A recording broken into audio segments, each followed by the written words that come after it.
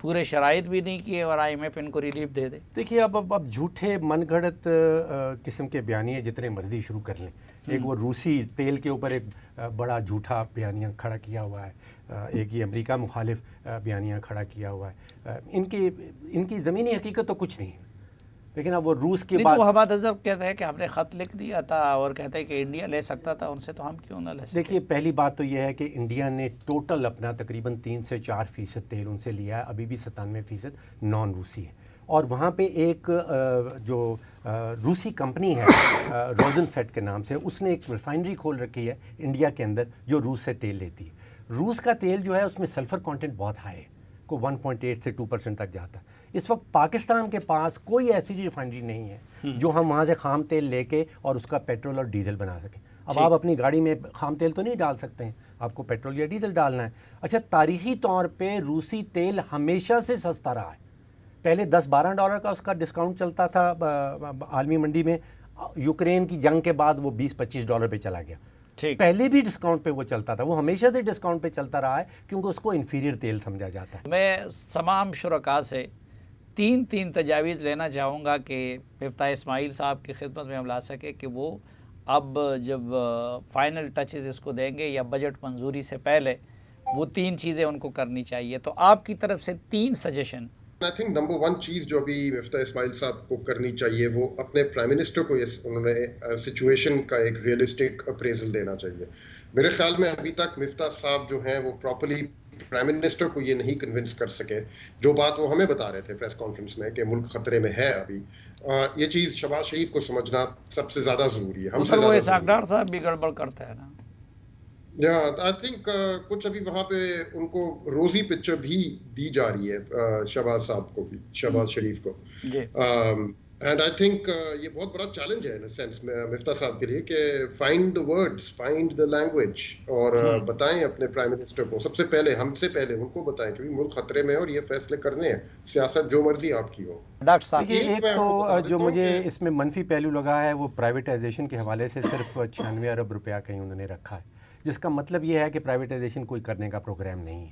تو وہ جو پبلک سیکٹر کے انٹرپرائزز ہیں وہ نقصان دہ چلتے رہیں گے اور ہمارا قرضہ بھی کم نہیں ہوگا. ہمارا جو جڑا ہوا ہے, جو قانون ایگزسٹ کرتا ہے کہ جو بھی پرائیویٹائزیشن ہوگی اس میں سے 80% ہم اپنا ڈیٹ ریڈکشن کے لیے استعمال کریں گے. اس کا مطلب پرائیویٹائزیشن نہیں ہو رہی ہے, اس کا مطلب کہ ڈیٹ ریڈکشن نہیں ہو رہی ہے. دوسرا HEC کا میرا خیال ہے جو بجٹ پچھلے سال تھا اس سے تھوڑا سا کم آیا اس سال. زیادہ کر دیا 44 نہیں, میں HEC ڈیولپمنٹ بجٹ کی بات نہیں کر رہا ہوں, میں HEC کی. وہ پچھلے سال سے 65,200 ارب تھا اور اس دفعہ 65,000, تو تھوڑا سا کم ہے. وہ زیادہ ہونا چاہیے HEC کا بجٹ بجائے کم کرنے کے. نہیں, تھوڑا کم نہیں, بہت کم ہے اور بہت بڑھانا چاہیے. اور یہ ڈائریکٹ اور انڈائریکٹ ٹیکس, میں رانا صاحب بھی کہہ رہے ہیں, مہتاب صاحب کہہ رہے ہیں کہ شاید بڑے اچھے ایفیکٹس لیے ہیں, بڑے اچھے اسٹیپس لیے ہیں. میرا خیال ہے کہ ابھی بھی جو ڈائریکٹ ٹیکسز ہیں وہ ایٹ 30% جسٹ ٹو لو. یہ ایٹ لیسٹ الٹا ہونا چاہیے. اور ڈیفنس بجٹ کے بارے میں آپ کا کیا خیال ہے؟ کافی صاحب ایسے رہا ہے کہ تاریخی طور پہ 60-70s میں ہم تقریباً 5.5% اپنا GDP کا ڈیفنس کو ایلوکیٹ کرتے تھے. پچھلے سال یہ 2.6 پہ تھا, اب یہ 2.2 پہ آ گیا. تو اگر اس کا آپ گراف دیکھیں تو یہ GDP کے حوالے سے یہ مسلسل گرتا چلا جا رہا ہے. اور اگر اوور آل دیکھیں تو اس سال میرے خیال 16% ہم نے ڈیفنس کو ایلوکیٹ کیا ہے, اور باقی آپ سوچئے کہ جو 84% ہے وہ سویلینز کے پاس. تو ابھی بھی ڈیفنس کو ہم 16% دے رہے ہیں. جی شہباز رانا صاحب, جو آپ تجاویز کی بات کر رہے ہیں, یہ جو بجٹ اس حالت میں ہے, اگر یہ پاس ہو گیا تو IMF نہیں ہوگا. ٹھیک ہے, IMF نہیں ہوگا اگر اس حالت میں پاس ایز اٹ از ہو گیا. اس میں کچھ امینڈمنٹس اب آئیں گی اگر آپ نے IMF کرنا ہے. مفتاح اسماعیل صاحب, نمبر 1 بہتر یہ ہے کہ جو انہوں نے ٹیکس لیبس کو کم کیا ہے, اگر وہ بڑھا نہیں سکتے, جو IMF کی ڈیمانڈ ہے, کم سے کم اس کو اسٹیٹس کو پہ واپس لے جائیں. دوسرا, اسٹاک مارکیٹ کو انہوں نے ٹیکس نہیں کیا, اسٹاک مارکیٹ کے اوپر کیپٹل ویلیو ٹیکس کے ریٹس بڑھائیں اور اس کا پیریڈ بھی کم کریں ایگزمپشن کا. تیسری چیز ان کو یہ کرنی ہے کہ ابھی بھی سیٹھوں کی سبسڈیز وڈرا نہیں ہوئی. وہ جو ایکسپورٹس کے نام پر وہ جنرل سبسڈیز لے کے جا رہے ہیں, وہ ابھی بھی بجٹ کے اندر میں نے خود دیکھی ہیں, اماؤنٹ شاید کم ابھی رکھی, ہمیشہ کم رکھتے بعد میں بڑھ جاتی ہے. وہ سبسڈی سیٹوں کی وڈرا کریں. اور لاسٹلی, انہوں نے جو 400 ارب روپے کی انکم ٹیکس کی جو مراد آج بھی آپ کے قانون کے اندر موجود ہیں, اور اس میں زیادہ تر وہ لوگ ہیں جو صاحب حیثیت ہیں, اس میں خاص طور پر ریئل اسٹیٹ انویسٹمنٹ ٹرسٹ ہیں, اسی طرح کی آپ نے اور ایگزمپشنز دی ہوئی ہیں, جو آرمی کے جو کمرشل ادارے ہیں ان کی ٹیکس ایگزمپشنز ہیں، یہ مفتاح اسماعیل صاحب وڈرا کریں تو پھر ہم کہیں گے یہ ایکویٹیبل بجٹ ہے. جی مہتاب. دیکھیں بنیادی طور پہ جو بجٹ میں کرنٹ ایکسپینڈیچرز ہیں وہ کچھ 2% انکریز ہے ان کے اندر. آپ کا اس ٹائم جو نامینل گروتھ ہے وہ 16-17%، یعنی 11.5% جو ہے صرف انفلیشن ہے. تو یہ ان ریئلسٹک ہے. آپ چیزوں کو ریئلسٹک کریں تاکہ بجائے اس کے کہ پھر بجٹ اوور رن ہوگا، پھر آئی ایم ایف سے آپ کو پرابلم آئے گی. یہ پی ڈی ایل جو ہے اس کو ریشنلائز کریں. یہ خود آپ کہہ رہے ہیں کہ 5 روپے سے ہم شروع کریں گے، اور یہ میں پی ڈی ایل کا ویسے ایک حوالے سے حمایتی بھی ہوں. اس کی وجہ یہ ہے کہ ویسے ہی پی ڈی ایل وہ ٹیکس ہے، لیوی ہے جو صوبوں کے پاس نہیں جاتی. این ایف سی کے بعد صوبوں کے پاس زیادہ پیسے جا رہے ہیں. تو یہ پی ڈی ایل کا ایک سپیس حکومت کو، فیڈرل گورنمنٹ کو اپنے پاس رکھنا چاہیے تاکہ وہ مینوورنگ کر سکے. لیکن شاہ جی پھر اس 17% جی ایس ٹی ختم کریں نا. جی ایس ٹی ویسے ہی زیرو ہے اس ٹائم، لاء میں تو موجود ہے، لاء میں موجود ہے لیکن اس ٹائم زیرو ہے نا. تیسری بات جو میں سمجھتا ہوں بڑی امپورٹنٹ ہے سر میری نظر میں، سب طرف آسٹریرٹی کی بات کر رہے ہیں، یہ بھی کم کر دیں ملک میں بڑی جی فلاں. آج تو فائنانس منسٹر نے یہ تک کہہ دیا کہ یہ پاور سیکٹر کی کیش بلیڈنگ رہے گی ورنہ یہ ملک خطرے کے اندر ہے، یہ کہا ہے انہوں نے. تو اس طرح کی باتیں جب آپ کر رہے ہیں تو پارلیمنٹیرینز کے لیے پھر 70 ارب روپے آپ نے رکھ دیے ہیں ایس ڈی جیز کے پروگرام کے نام پہ، چھوٹی چھوٹی اسکیمز کے لیے جو کہ ہر ایم این اے کو خوش کرنے کے لیے آپ نے رکھے ہوئے ہیں. تو یہ میسج پھر ان کو بھی دیں نا. وہ کیوں رکھے ہیں؟ پی ٹی آئی جب آئی تھی تو عمران خان سے آپ کہتے تھے اس طرح کی ڈسٹری فنڈنگ میں بند کر دوں گا، انہوں نے بھی جاری رکھی، انہوں نے بھی جاری رکھی ہوئی ہے. بہت بڑی اماؤنٹ ہے 70 ارب. تو یہ مہربانی کریں. اور ان کا کام ہی نہیں ہونا چاہیے. قانون سازی کرنے والے لوگوں کا کیا کام ہے ڈیولپمنٹ؟ وہ تو رشوت. وہ مسئلہ یہ ہے کہ الیکشنز میں جانا ہے نا. ہاں بہت شکریہ آپ سب موضوع کا. 2-3 چیزیں میرے ذہن میں آ گئی ہے کہ نمبر 1 جو پرائیویٹائزیشن ہے، یہ بہت ساری سرکاری عمارتیں ہیں، اس پہ خرچہ بھی ہوتا ہے. یہ پنجاب ہاؤس ہے، یہ کے پی ہاؤس ہے، یہ فلاں ہاؤس ہے، یہ ہاؤس ہے، ریسٹ ہاؤسز ہے. اس طرح کی چیزوں کو عمران خان صاحب نے تو کہا تھا کہ گورنر ہاؤسز بھی اس وقت بالکل ایک فضول مقصد کے لیے استعمال ہو رہے ہیں. تو کم از کم اس طرح کی چیزوں کی تو پرائیویٹائزیشن کی جا سکتی ہے تاکہ ایک تو خزانے میں کچھ آ جائے، اور دوسرا اس پہ جو روزانہ خزانے سے مزید چیزیں صرف ہو رہی ہیں تو وہ سلسلہ بند ہو. دوسری بات کہ یہ بھی بڑا ظلم ہے کہ آپ ان حالات میں ایم این ایز کو فنڈز دے رہے ہیں، ان کو واپس لینا چاہیے. اور تیسری بات جو ڈاکٹر صاحب نے جس کی طرف اشارہ کیا کہ ہمارے ہائر ایجوکیشن کے ساتھ بہت بڑا ظلم ہوا ہے پچھلے سالوں میں، اور پاکستان میں اب بھی تعلیم کے لیے مختص بجٹ باقی ممالک کی بنسبت بہت کم ہے. یہ سارے ماہرین اس سے اتفاق کر رہے ہیں.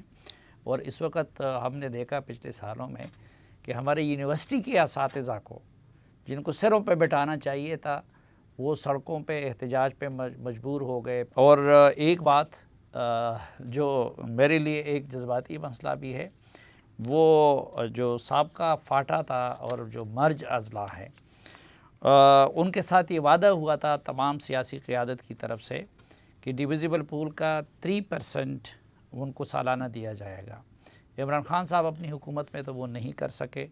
ہونا تو یہ چاہیے تھا کہ بجٹ سے پہلے این ایف سی ہوتا اور اس میں وہ فیصلہ ہو جاتا کہ کون سا صوبہ دینا چاہتا ہے، کون سا نہیں دینا چاہتا ہے، اور سرتاج عزیز کمیٹی کی رپورٹ کے مطابق وہ اس بجٹ میں ریفلیکٹ ہونا چاہیے تھا. لیکن اب حکومت سے ہم توقع کرتے ہیں کہ وہ جلد از جلد وہ کام کریں تاکہ پچھلے 3.5-4 سال جو وہاں کے لوگوں کے ساتھ ظلم ہوا ہے اور مرجر کے بعد وہ وعدہ پورا نہیں ہوا ہے، وہ وعدہ پورا ہو. اور ایک خبر یہ کہ ان کے ساتھ یہ بھی وعدہ کیا گیا تھا کہ 10 سال کے لیے وہ ٹیکس سے ایگزیمٹ رہیں گے. لیکن پچھلی حکومت نے یہ بھی کیا کہ کئی مدات میں ٹیکس کی مد میں ان لوگوں کو نوٹسز بھیجے گئے. تو آج مفتاح اسماعیل صاحب نے پریس کانفرنس کے دوران یہ کہا کہ نہیں، ہم نے ٹیکس نہیں لگایا ہے اور وہ ایگزیمپٹڈ رہیں گے. تو ہم توقع کرتے ہیں کہ وہ وعدہ بھی سیاسی قیادت، کیونکہ وہ تمام سیاسی قیادت کا وعدہ تھا، اس کو پورا کرے گی اور یہ جو ٹیکس کے نوٹسز گئے ہیں یہ واپس لے گی. مہمانوں کے ایک بار پھر شکریہ کے ساتھ آج کے جرگے سے اجازت چاہتا ہوں. اللہ حافظ.